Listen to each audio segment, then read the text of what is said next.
This is TechVibe Radio, your front row seat to Pittsburgh's technology and innovation ecosystem.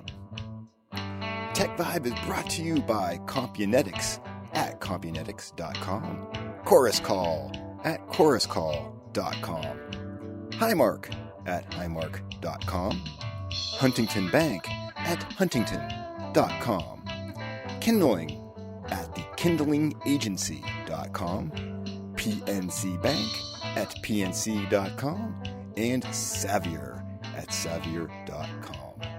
Here are your hosts, Audrey Russo and Jonathan Kirsting of the Pittsburgh Technology Council, coming at you from the Huntington Bank studios.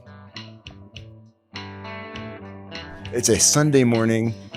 Just love bringing our audience, Audrey, TechVibe Radio, because if you're out there listening right now, we absolutely appreciate it. We're so stoked that you care enough to learn about what is driving growth and innovation here in Pittsburgh, and it is technology. Is that not the case, Audrey? I'm very excited to jump in on this. Yeah, we got, some really cool guests today. I think our listeners are going to enjoy this so much because these are some folks that can really really bring down these big concepts. If we're all hearing about AI out there, right? Artificial intelligence. It's just, you can't go a day without seeing those two letters in that order to talk about artificial intelligence.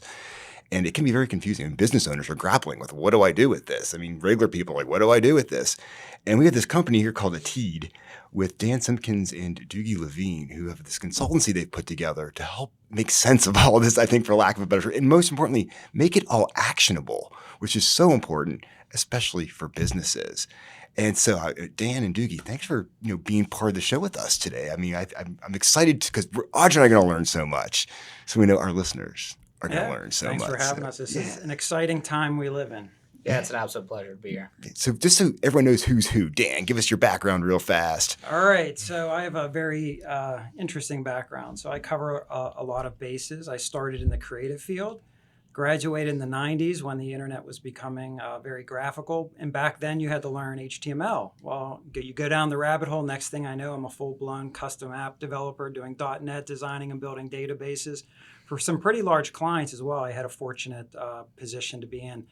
And then from there, I went on into the medical field. I was working at McKesson for years and got a lot of promotion, went through their Six Sigma Green Belt training, led multiple teams, so got a lot of leadership experience. And then from there, I went to another healthcare company that ended up getting bought out by Premier. They do a lot of healthcare data analytics. So I worked with them as well. And so I've had a lot of great experience, and actually a lot of experience in the nonprofit space as well around Pittsburgh. Yeah, you're tech through and through. Well, tech and creative and personal. I like to think I have, I say I'm a triple threat. Triple threat. Oh, my goodness. He's our triple threat, and I'm our unconventional entrepreneur. So I actually grew up, my first career was all in youth work. So I was a part of starting youth departments and summer camps, and that was my first experience. I actually started a summer camp. That was my first business.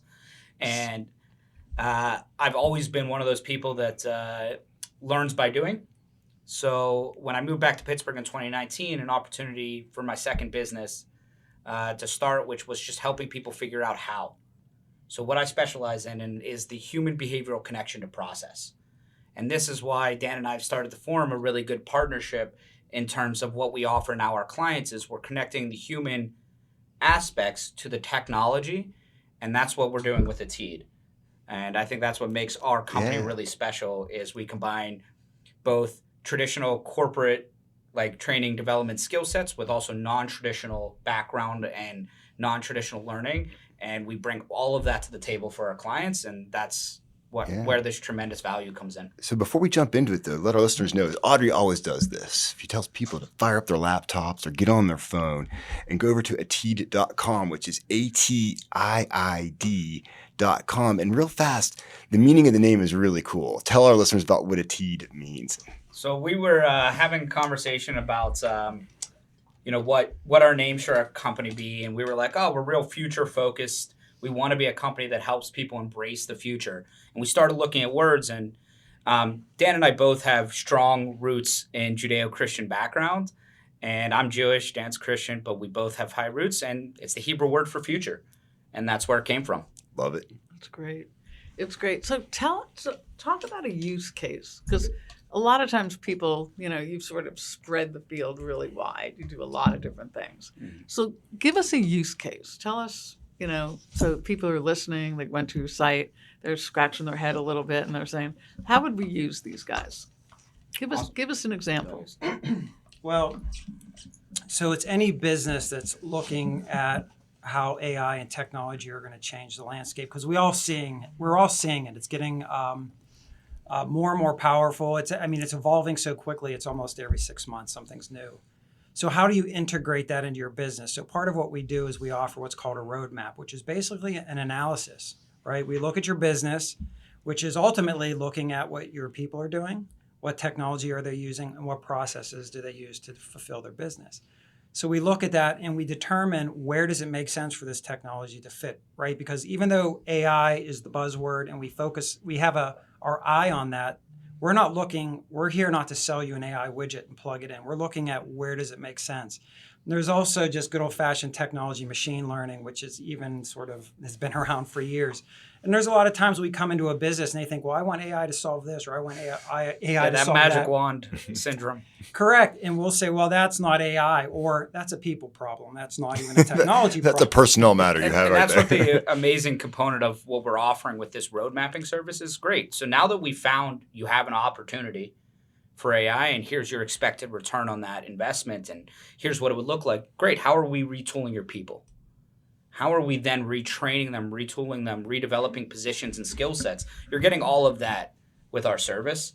And that's really what it is. So in terms of use cases, we've run this all the way from sales, redoing the way companies are doing sales, because a lot of times people spend hours doing data prospecting, looking up how to contact a person, what type of sale, putting together a proposal. That's hours of non-front facing time that you could be selling a client.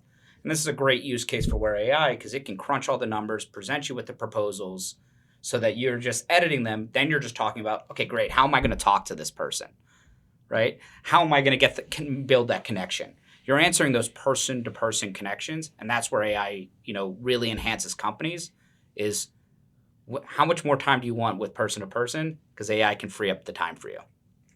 And it is about person-to-person. Isn't it interesting that people have a little bit of a fear that, you're going to eradicate, what people do. But instead, you're making time for them to do different things.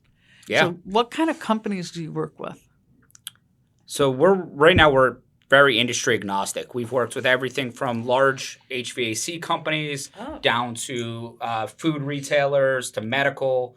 There's a use case in every industry. I'll say if you're a business, you need this because AI plugs into pretty much any workflow that you're using, right? There's a role for it in everything you do. Correct. And I think where we're at now is the early adopters are going to get an edge. And I think what I say is there's going to be an arms race. At some point, people are going to realize I cannot compete with my competitor.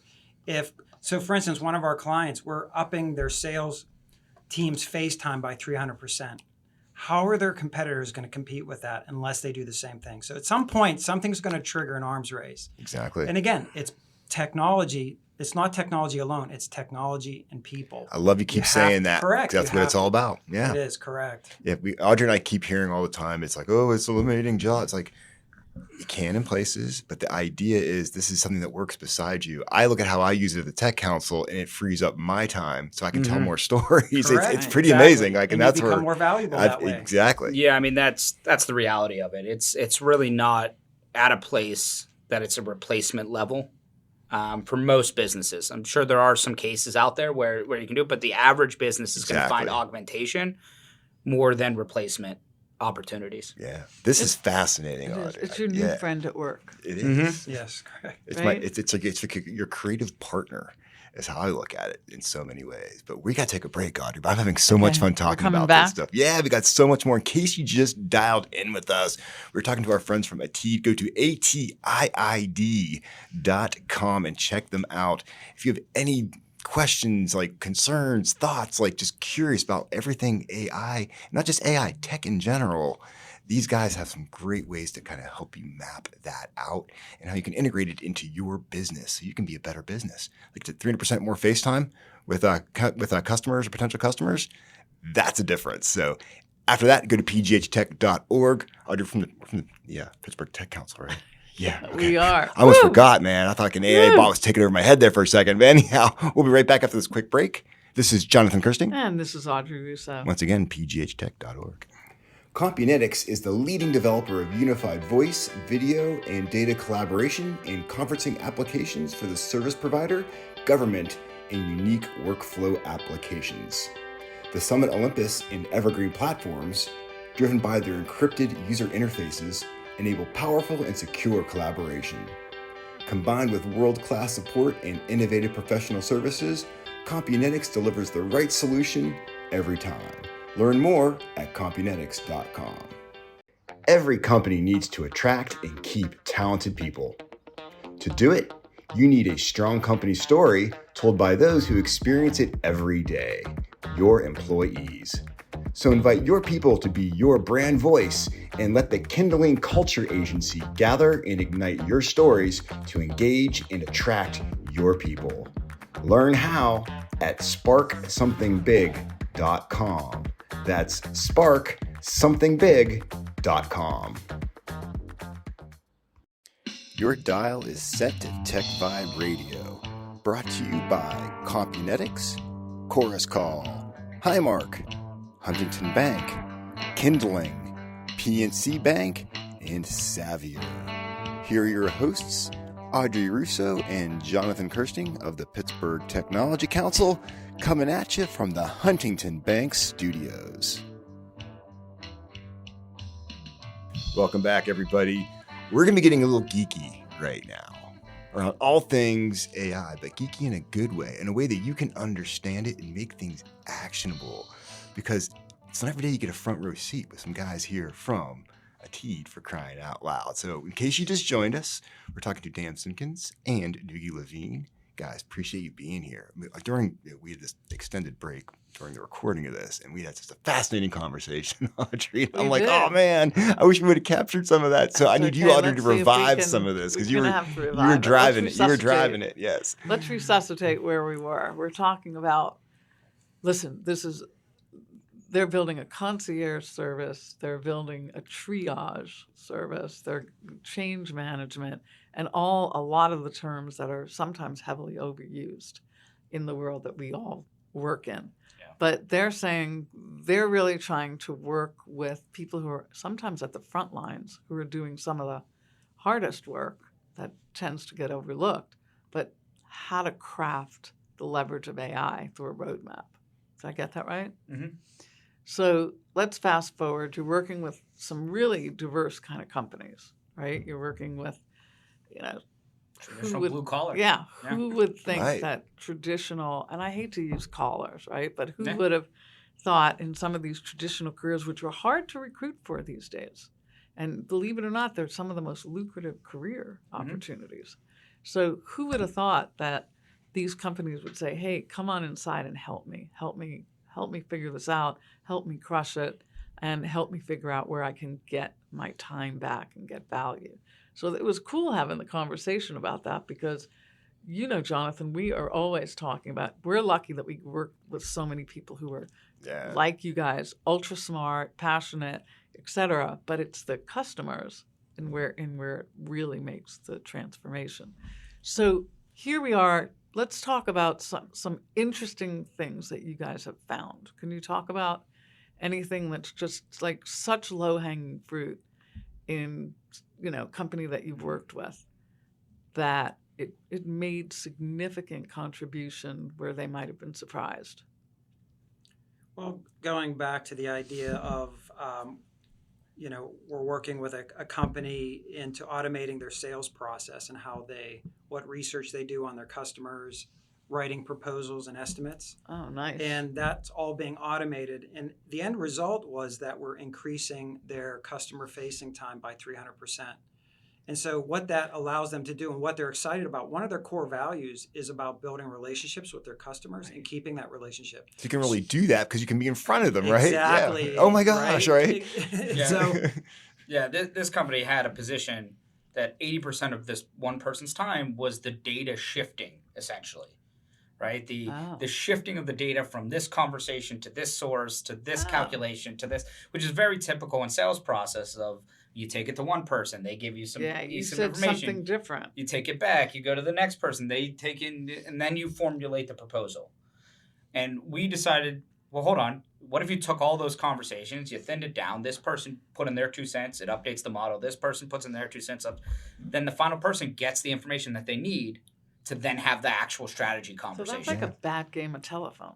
Yeah, and this Exactly. happens in companies and across all industries. Right. So all you the lose time. the value of every exchange. Yeah. Right? Every time you talk to someone, every time you make a pitch, you lose some value. Yeah, well, you're losing the time lost in those communications with the end customer. Yeah, but the conversation morphs itself too.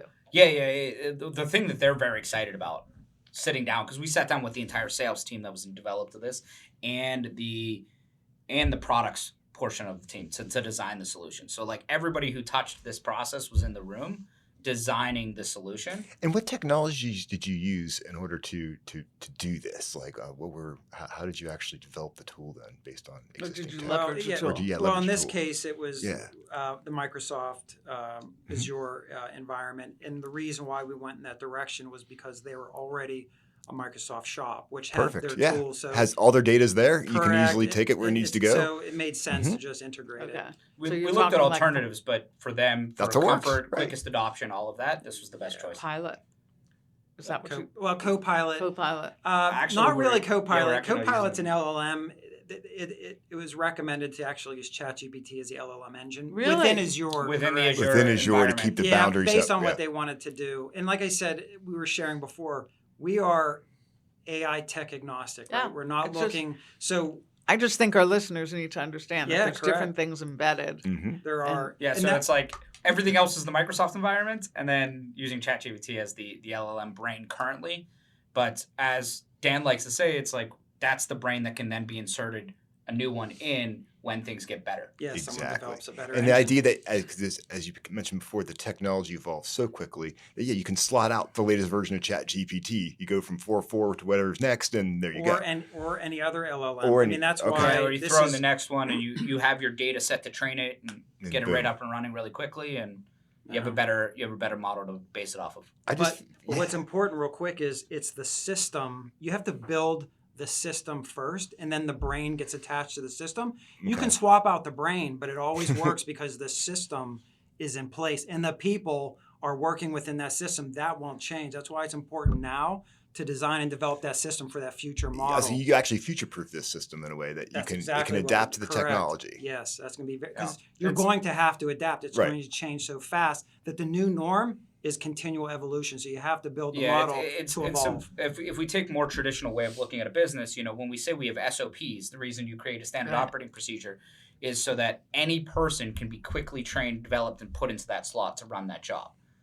Same way, right? Any brain AI technology should be able to slot into this role to do this job.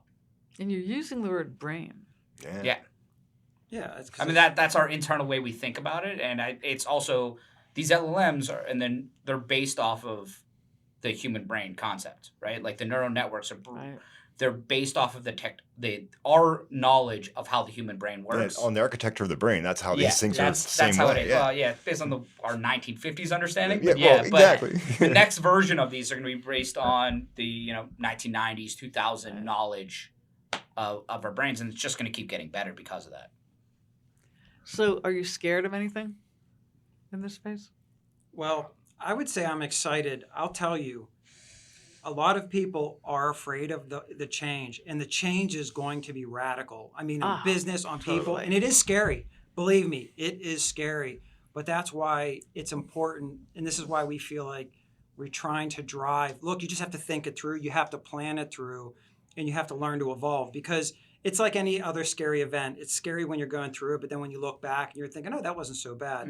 Really, AI is going to empower so many things positively, but there's going to be growing pains, but we can limit that by just thinking things through, designing, strategizing. I That's mean, important. I love it. Yeah. I mean, so there isn't. I mean, that's the experience. Anybody who's really actively using it loves it. If you're not actively using it and just listening to what people are talking about Right. it. Good point. The talking Absolutely. heads, it's scary because the talking heads are people that aren't using it. Yeah. But isn't it typically those people who think they know? Right. I'm And like, have the you most clearly aren't opinion. using this because you Yeah. would see the limitations, you would see what it's capable of doing, Mm-hmm. you would understand it, and you'd be like, oh, hold on, this could only make my life easier. Yeah. Yeah. What has me most excited about it is that you're doing this here in Pittsburgh, right? I think Oh, I yeah. love seeing two people come together. You and your company with DX Performance, and you're like, wait a second, there's a whole other business line out there where there's such opportunity to build something Yeah. that's going to help other businesses become better and more efficient and make human beings more powerful. That's how I'm Correct. looking at it. So I get excited about that. So why I'm telling everybody, check out ATiiD at ATiiD.com. And a great website. I mean, you can really look through some of your use cases, look at the roadmaps and different ways that you work with clients. If you have a business out there, you got to hang out with these folks and look at how AI can really help improve your business. If I could push real quick, Sure. pay attention to our website because we have some blogs in the queue Oh, good. that are going to be pretty mind-bending about Cool. what I'm predicting or what we think things Okay. are That's moving. great. Yeah, So I 'cause highly you're in the recommend- field yeah, seeing it believe every me, day, so you know what's up. We're both jazzed about what we're developing, even just to educate. Audrey, we got to get out of here. This is Okay. Jonathan Kirsting. And this is Audrey Russo. We're from the Pittsburgh Tech Council, pghtech.org, all day long. Have an awesome Sunday, everybody. Thanks for geeking out with us on TechVibe Radio. Tune in next Sunday for more tech and innovation stories right here from Pittsburgh. TechVibe is brought to you by Compunetics at Compunetics.com, Chorus Call at ChorusCall.com, Highmark at Highmark.com, Huntington Bank at Huntington.com, Kindling at thekindlingagency.com, PNC Bank at PNC.com, and Savior at Savior.com. And we're always coming at you from the Huntington Bank Studios.